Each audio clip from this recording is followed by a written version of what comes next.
नमस्कार मित्रांनो, स्वागत आहे तुमचं आपल्याच मराठी यूट्यूब चॅनलमध्ये. आणि मित्रांनो, आज आपण एका महत्त्वाच्या माहितीबाबत जाणून घेणार आहोत, जी की आहे लाडक्या बहिणींसाठी.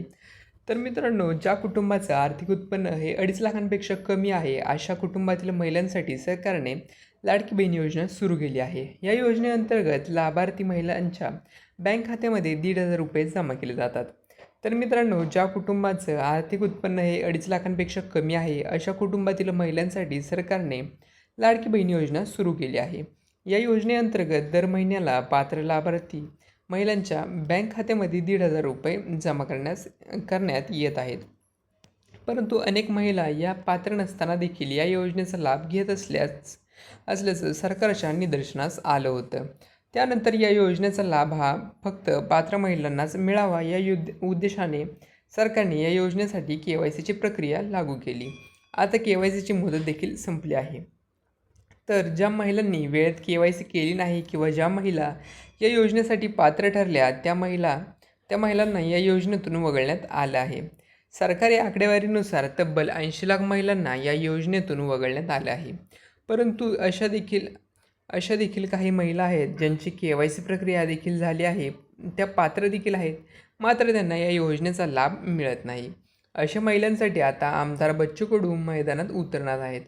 ज्या महिला योजनेसाठी पात्र ठरल्या आहेत मात्र त्यांचे पैसे मिळत नाहीत, अशा महिलांना तातडीने पैसे मिळाले पाहिजेत अशी मागणी बच्चू कडू यांनी केली आहे. तसेच त्यांनी या मुद्द्यावर प्रशासनाला 30 जूनपर्यंतचा अल्टिमेट दिला आहे. ते गोंदियामध्ये बोलत होते. याचबरोबर अनेक लाडक्या बहिणींचे फॉर्म हे KYCच्या नावावर बाद करण्यात आले आहेत.